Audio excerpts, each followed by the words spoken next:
السلام علیکم، کیا حال چال ہیں آپ سب کے؟ ٹھیک ٹھاک ہیں، خیریت سے ہیں؟ میں بھی بالکل ٹھیک ہوں الحمدللہ۔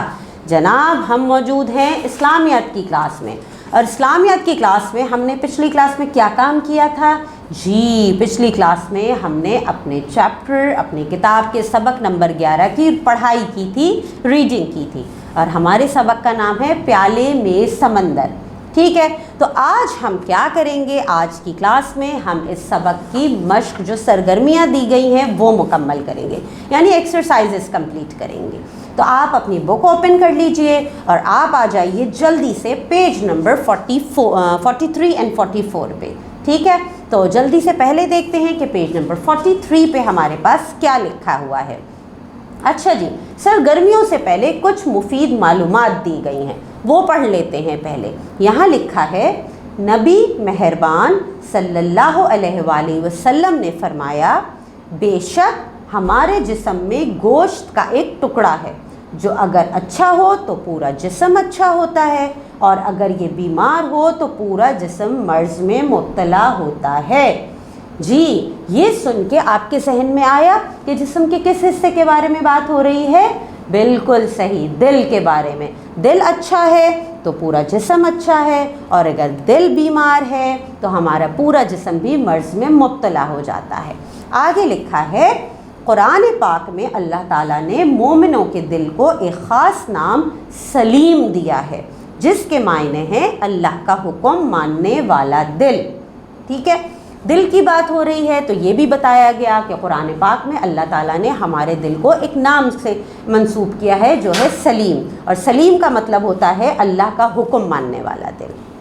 اور آپ کو پتہ ہے ایک اور معلومات یہاں پہ ہمیں ملتی ہے کہ قرآن میں لفظ دل 137 مرتبہ آیا ہے، یعنی پورے قرآن میں دل کا لفظ 137 مرتبہ ہم نے پڑھا ہے، ہمارے سامنے آتا ہے۔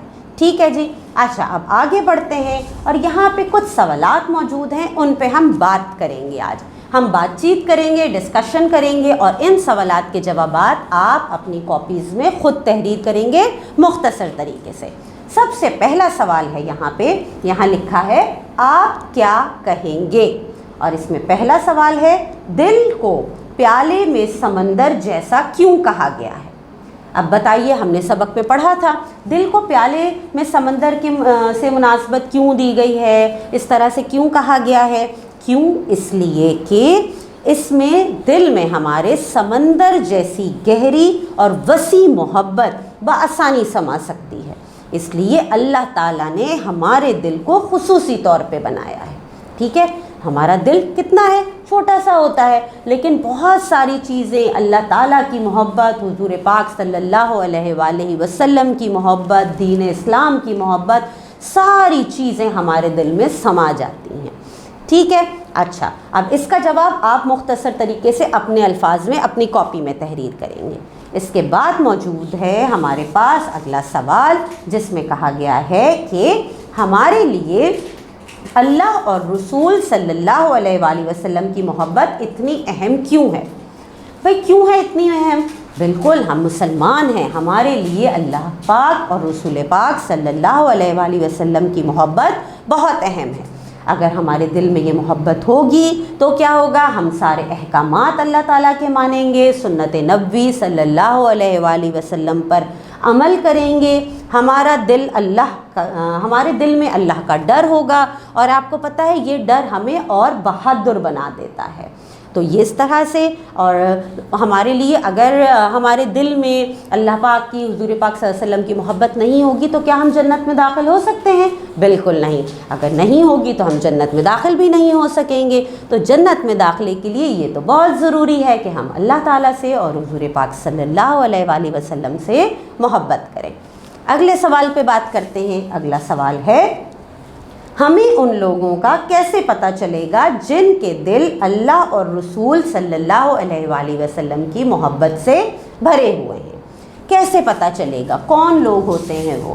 ہم نے اس سبق میں کچھ جذبات پڑھے، کچھ ایسی چیزیں پڑھی کہ اگر آپ چاہتے ہیں کہ آپ کے دل میں اللہ تعالیٰ کی محبت، حضور پاک صلی اللہ علیہ وآلہ وسلم کی محبت پیدا ہو تو کچھ کام کرنے پڑتے ہیں، جو وہ کام کریں گے ان کے دل میں یہ محبت ہوگی۔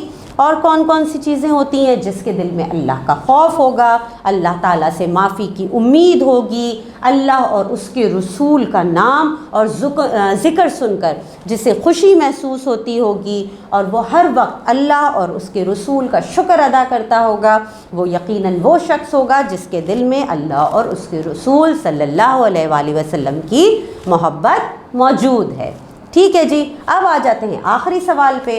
آخری سوال ہے ہمارے پاس، آپ کے خیال میں اس سبق میں بتائے گئے 4 جذبوں میں سب سے زیادہ کون سا جذبہ اہم ہے؟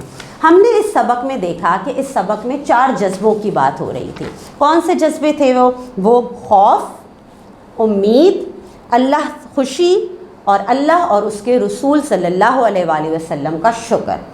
اب آپ کے خیال میں اس میں سے کون سا جذبہ اہم ہے، کون سے جذبے کو پہلے ہونا چاہیے، یہ آپ اپنی کاپی میں تحریر کریں گے، ٹھیک ہے؟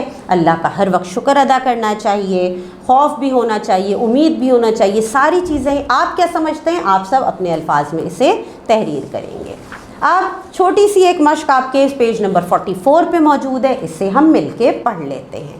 یہاں پہ لکھا ہوا ہے قرآن فہمی، آگے لکھا ہے قرآن پاک کے 80% الفاظ عربی زبان کے اور 192 الفاظ پر مشتمل ہیں۔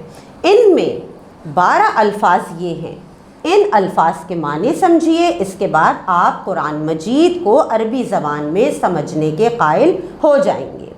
آپ ان 192 الفاظ کو اس ویب سائٹ پہ جس کا ایڈریس یہاں دیا گیا ہے پڑھنا بہت پسند کریں گے۔ کون سے الفاظ ہیں وہ؟ یہاں الفاظ بھی دیے گئے ہیں، ساتھ اس کے اردو میں معنی بھی دیے گئے ہیں۔ آپ نے ان الفاظ کو پڑھنا بھی ہے، ان کے معنی پڑھنے بھی ہیں، اور ساتھ انہیں یاد بھی کرنا ہے۔ سب سے پہلے لکھا ہے فعلا، اس کا مطلب ہے کرنا، پھر ہے فتح کھولنا، پھر لکھا ہے بعثا، اس کا مطلب ہے بھیجنا، پھر ہے جعلا، اس کا مطلب ہے بنانا، آگے لکھا ہے جمع، اس کا مطلب جمع کرنا، پھر ہے ذہبا، ذہبا کا مطلب ہے جانا، اور لفظ لکھا ہے رفع، رفع کا مطلب ہے بلند کرنا، اور کون سے الفاظ ہیں؟ صلح، صلح کا مطلب ہے صالح عمل کرنا۔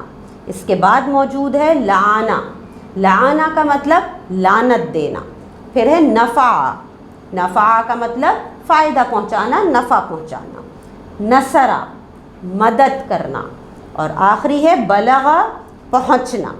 ٹھیک، تو اب آپ نے کیا کام کرنا ہے؟ آپ نے یہ کام کرنا ہے کہ جن سوالات پہ ہم نے بات کی ان کے جوابات آپ خوشخط طریقے سے اپنی کاپی میں تحریر کریں گے اور اس کی تصویر اپنے ٹیچر کو بھیجیں گے، اور ساتھ ہی جن الفاظ کی قرآن فہمی میں ہم نے بات کی، جن کی عربی اور اردو پڑھی، یہ آپ یاد کریں گے اور وائس ریکارڈنگ میں پھر اپنی ٹیچر کو سنائیں گے۔